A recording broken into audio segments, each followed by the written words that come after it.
Hey everybody, this is your girl Charlisa. I'm just coming on here to do a labor and delivery story on what happened with my labor. As you guys know, I don't remember the last update I did, but I think I was like 20 something weeks or something like that. Maybe almost 30 or so.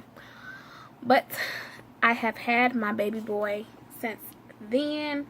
But he is currently sleeping on the bed right now, so I'm just going to do my labor and delivery story and hope to God that he does not wake up. And if he does, you guys get to meet him. So, without further ado, I will get started. Okay, so I have my little notepad here that I'm looking down at, just so I hopefully won't miss anything that happened. Okay, so to start out, on the 6th was my 39-week appointment, and I went to that appointment on the 6th of February. And on the 6th of February, she checked my cervix, and my cervix was completely closed still at 39 weeks. And I was like so bummed because I was like, really? I wanted to have my baby early. That was not in God's plan. But my cervix was still closed, and I went to see my nurse practitioner. So she scheduled another appointment on Thursday, which was the 9th. And she scheduled the appointment so that I can be checked out by my actual doctor, who's going to do my delivery, to see if the cervix had opened up any bit. So on the 9th, I went to my appointment. Lo and behold, same week appointment, cervix was still completely closed. So I was like, oh my God, really? Like, I'm like 3 or 4 days before my due date. Sorry. I'm like 3 or 4 days before my due date. Like, come on now. So she gave me all these remedies I could try to do, like having sex, raspberry leaf tea, hot cocoa. She gave me a whole list of things that I could try to do to get my cervix to open up, and which did not happen. Yeah, not happen. But yeah. So I went out and I purchased the raspberry leaf tea. I went out and purchased the evening primrose oil. I purchased the hot cocoa. I tried having sex. I did everything that, she wanted me to do to get my cervix to open up. And I had an appointment on Monday, which was the 13th, one day after my due date. And I told her at my appointment on the 9th that if my cervix doesn't open up by Monday, I'm going to be induced. Period. That's what's going to happen, because I want my son here before end of next week. And so she's like, okay. That's fine. We can do that. And I was like, all right. So in my head, I had everything packed, everything ready to go, So on Monday, which was the 13th, I went to my appointment, and lo and behold, my cervix had opened up to a 1 centimeter. Just one little centimeter. I was like, really? No contractions, no nothing, absolutely no pain, nothing. So I told her, I said, well, I really don't want to wait until the end of the week until I go into labor on my own. Can we just be induced today? And she's like, yeah, okay, we can do that. And so I had an appointment. Well, not an appointment, but I went to the doctor after my appointment, the hospital after my appointment. And then I checked into the hospital about 4:00 p.m. And we started the induction process of getting my baby boy here. So at 4:00, when I arrived at the hospital, I filled out some paperwork, and we started the process. And the first part of the process was finding a vein.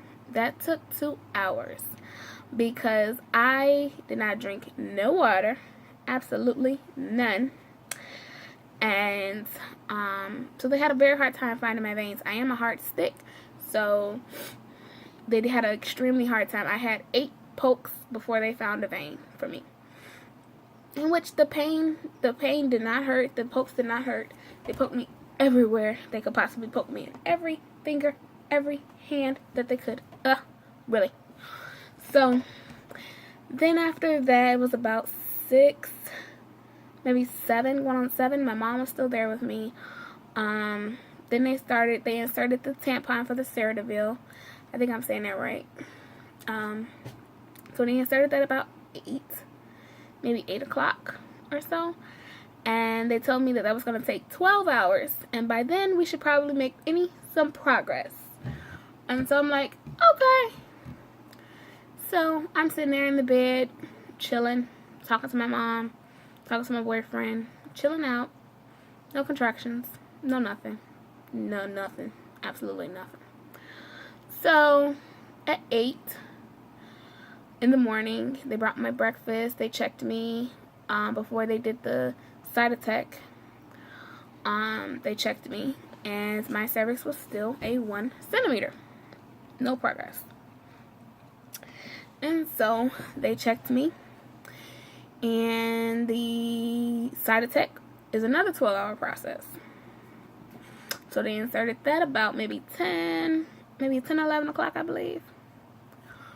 And so, excuse me. Oh, sorry guys, sorry. And so after they inserted the side attack, well, I was taking the side attack. It was an actual pill, I believe. So they came back every 4 hours, and they gave me the side attack pills. So I was taking them. So about, I want to say, after the 12-hour process, so about sometime that evening, because I remember they put the next Ceridaville in at 10:30 at night. So sometime around the evening, they came and checked me again, and my cervix was still 1 centimeter. Absolutely no progress. At this point, I was getting really agitated. I was talking to my baby like, "Come on, son, we can do this. We are a team. We can do this thing, you know." And so, because I was getting really agitated, I was tired of being in the hospital. I knew the process was going to take a while. I didn't think it was going to take so long, but the blessing is my son is here. So then they came about 10 o'clock, 10:30, and they checked me, and the service was still closed. And so they told me, well, we'll do another round of Ceridaville. And so I said, okay. Now at this point, it's like the 15th now. Yeah, this is the 15th. So I'm like, okay. So we're going for another round of Ceridaville. And so by this point, she's like, well, you know, my doctor's like, well,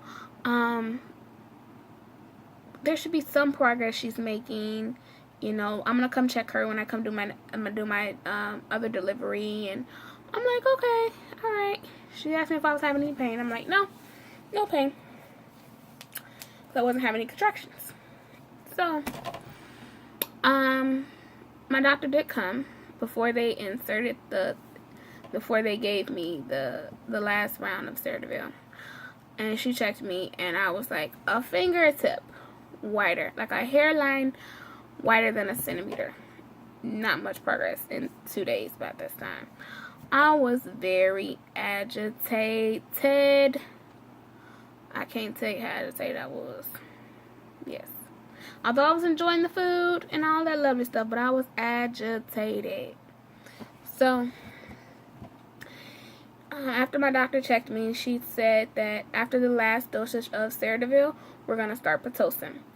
And I really did not want to do Pitocin, but I said, you know what, if it's to get him here, I will do whatever I got to do to get my baby boy here. Because I don't care. My blessing is him coming. I've waited way too long to have a baby. And now that I'm pregnant and carried him full term, I'm so ready to have my baby in my arms, holding him. So she started the Pitocin at about after the Ceridaville. So after the Ceridaville, we started Pitocin about I want to say like that morning of the 15th or later in that day. I don't remember exactly what time, but yeah, so we started the Pitocin, and she said, definitely by sure we know we'll be having a baby.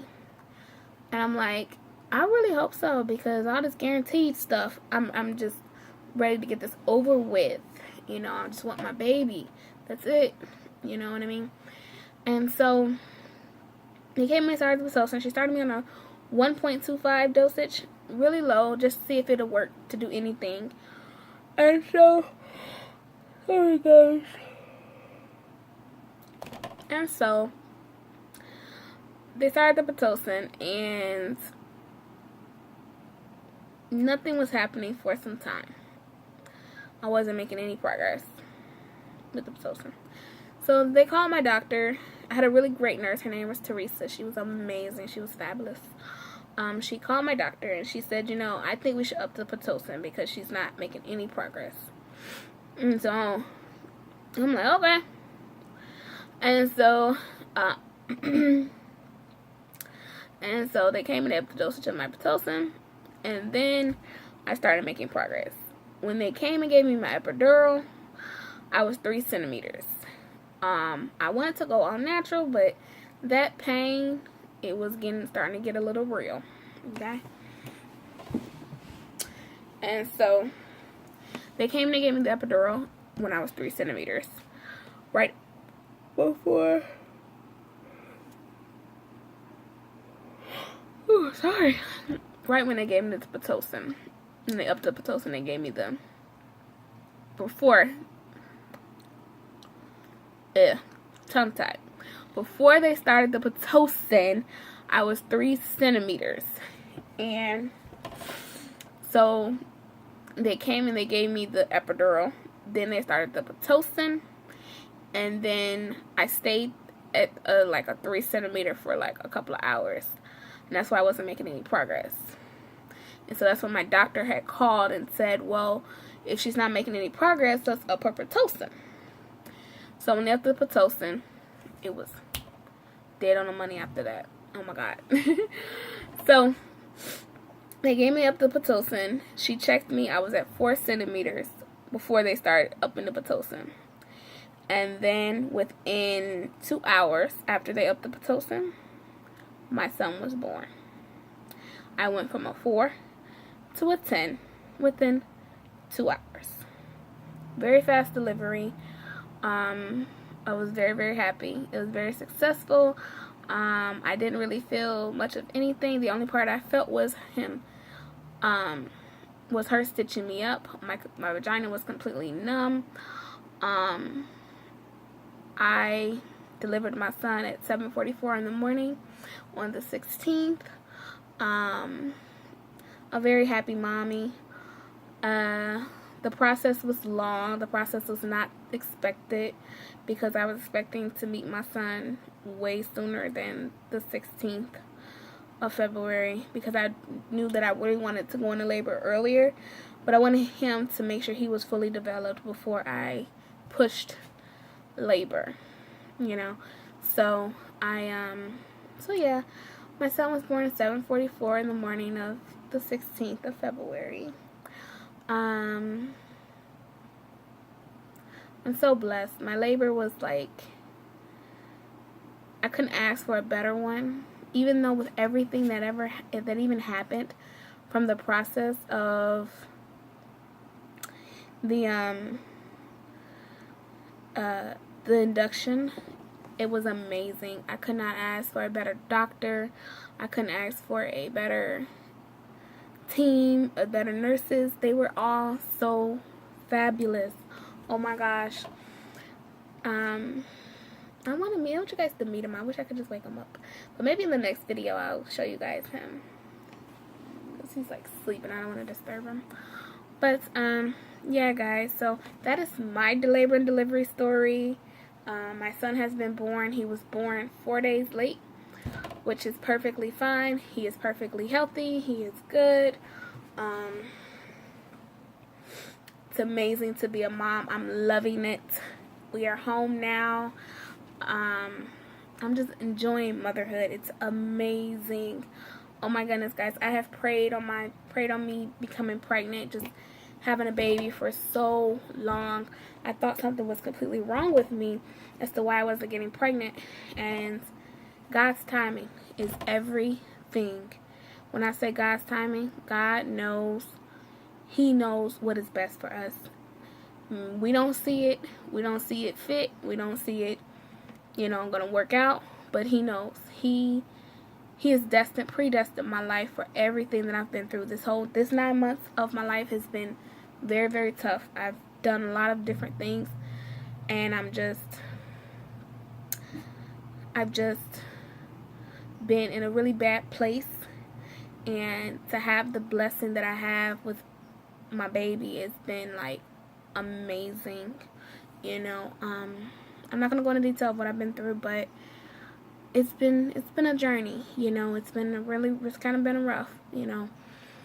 But the blessing is seeing him every day, seeing him smiling, seeing him smile and look at mommy and breastfeed and just enjoying motherhood. Oh my gosh, I'm enjoying it so much.